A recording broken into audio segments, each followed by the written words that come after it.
Parish President's remarks report. Parish President Jewell. Thank you, Chairwoman. We'll just go just quick relook back at Invest 93L and the preparations we took. So when we got word that Invest 93L was entering the Northwestern Gulf, our teams prepared for the tropical weather. Our EOC worked closely with all of our departments. Obviously, we didn't declare an emergency, but we worked with getting our sandbag stations set up. We did some preparations at the boat launch just in case that we were going to see any type of storm surge, which we didn't, but it was a good practice run for our folks. And then you can see on the right there's some major drainage under the railroad tracks that needed to be cleared. So crews jumped into action. We went to all those hot spots that we know are always issued just to make sure that we had clear drainage through those areas. And then on, I think it was Thursday evening, we got a little bit of an inundation from a cell that popped up over us and just sat on us for about 2 hours. The official reading throughout the entire event was about 7.5 inches in Destrehan and Luling. Again, that's the entire event. That includes the rain we got before the inundation and whatever we got afterwards. But the majority of that fell during that Thursday inundation, which dumped a lot of water. There was a significant amount of street flooding throughout Ormond and Destrehan and Luling and Old Luling as well. We did unfortunately have a couple of houses that took on water in a couple of areas that got that inundation. Looking back at our previous events, like 50 years ago, 20 years ago and 10 years ago, we would have seen 50 to 100 homes flood in that scenario. Thankfully, we were under 10, but we know that in those areas, we still have some more work to do to make sure that that we can take that rain and keep it in the street and out of people's homes. Really heartbreaking. We saw this with Francine when we got 9 inches of rain dumped on us. One of the residents who flooded, she's actually a former employee of the parish. Her house is set to be elevated in about a week or two. So we know we did see that in Norco during Francine when we got that inundation. But good news is that we're going to be able to scratch that one off the list. Some of these houses are just incredibly too low, below that street level. It really becomes hard to prevent flooding in those scenarios. But again, want to assure the public that we remain committed to solving these issues, and I think you're going to see a little bit of that on the agenda tonight. All right, Montz Pump Station number 1. Obviously, the construction has begun on Montz Pump Station number 1. That's a 267 CFS pump station on CC Road. They drove the test pile, and we are going to be waiting 14 days, Mike, or we're coming up on our 14th day here pretty soon on Friday, where they will perform the test on that test pile to make sure that we pass the safety factor for the station's pilings. Montz number 2 is on tonight's agenda. We hope that the council will support it. If they do, we will have a groundbreaking for both of those stations together, and that is going to be a nearly $30 million investment for some permanent capacity in Montz. And I want to remind the council and the public who are at home watching that the need for this was actually driven by the new levee that is going in on the West Shore levee in St. Charles, St. John, and part of St. James. So this is going to take our drainage out of the hands of other parishes and keep it in our own hands. And we figure that we're better when we can do it ourselves and manage our water. Part of this will be actually separating 600 acres of St. John's water out of our watershed. So a big win in addition to the increased capacity. Sunset Auto Bar Screen. We actually, this is some folks that pictures that Sea Level shared when they put their drone up in the air. Sea Level's been doing a great job moving this project along. So far, crews have completed concrete pile load testing, the installation and removal of 2 40 by 60 temporary retaining structures, the installation of timber and concrete piles.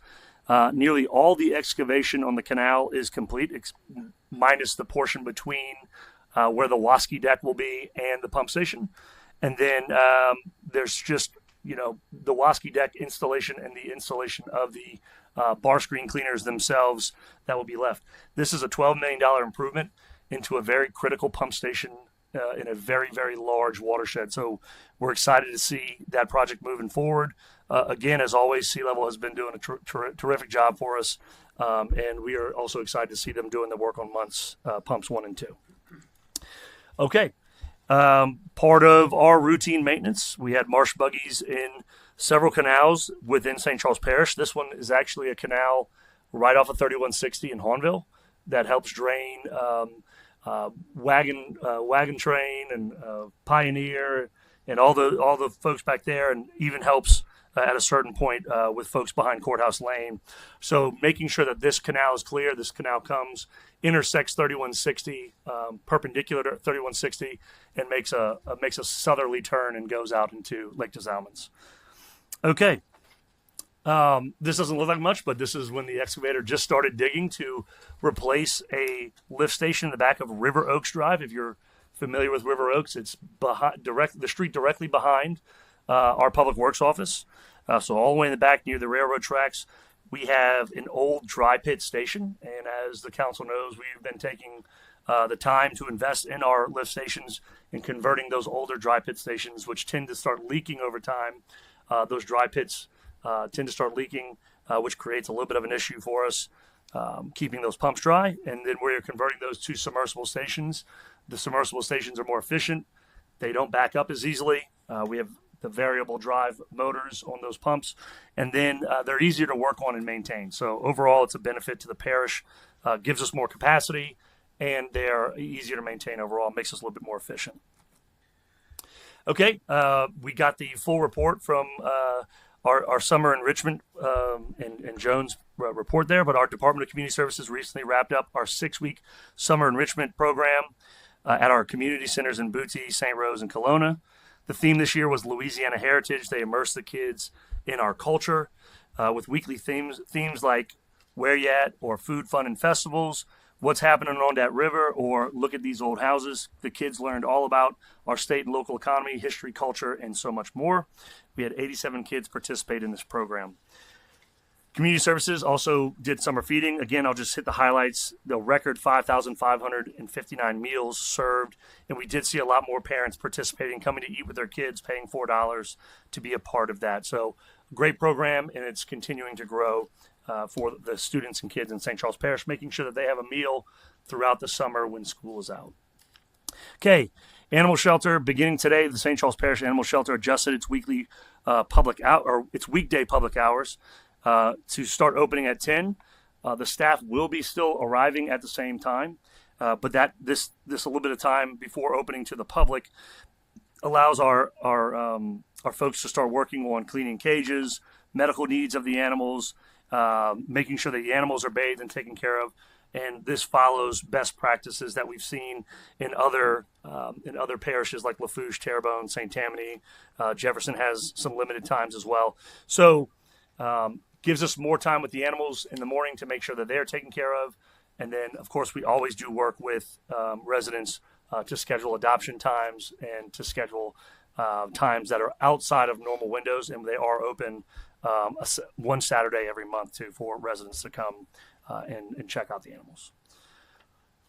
Quickly, we have a procurement auction going up right now. It's going to open through August 1st. We have toners, scanners, generators, a shuttle bus, and other trucks up for bid. If you're interested, obviously you can go to www.publicsurplus.com/SMS, St. Charles Gov, LA/browse/home if you need or want to bid on any items. And this helps us clear our yards of equipment that we're no longer using. All right, finance team members attended the GFOA conference. That's the Government Finance Officers Association National Conference in D.C. earlier this month. The team regularly attends the state GFOA meetings, but this was the first time that they've attended the national conference to bring best practices back to St. Charles Parish. They tell us that they've learned a great deal about things that they can implement within our finance department, and they want to thank Grant. We want to thank Grant and Donna for allowing our folks to get some extra training and make the finance office better. Okay, we did some personnel orientation. Our personnel office recently gathered with the newest members of the St. Charles Parish team. They went through an orientation to learn about our office policies, our parish policies, their benefits, and everything that is important to all of our new hires, and it is somewhat dependent on which department they work for. So we appreciate our personnel office for taking time to do that. We also want to welcome some new hires. We have Clayla Day, who is our new Coastal Zone Manager, taking over from Arnie Stein. Brett Vetrano, who will be replacing Ricky Russo as the Grass Superintendent. Michael Perlew, who is going to be our first Fleet Manager. He's going to help us manage our fleet. Right now, our fleet is kind of decentralized. Each department is managing their own vehicles, and we see some room for best practices and improvements by overseeing the entire fleet within the Department of Risk Management. So Michael Perlew is going to be helping us with that. And Patrick Beard is our new Director of Economic Development as an interim until this council hopefully appoints him and approves him. He will be taking over for Corey Fauché, as you know, who is retiring with over 30 years of service to the parish. And that concludes my report.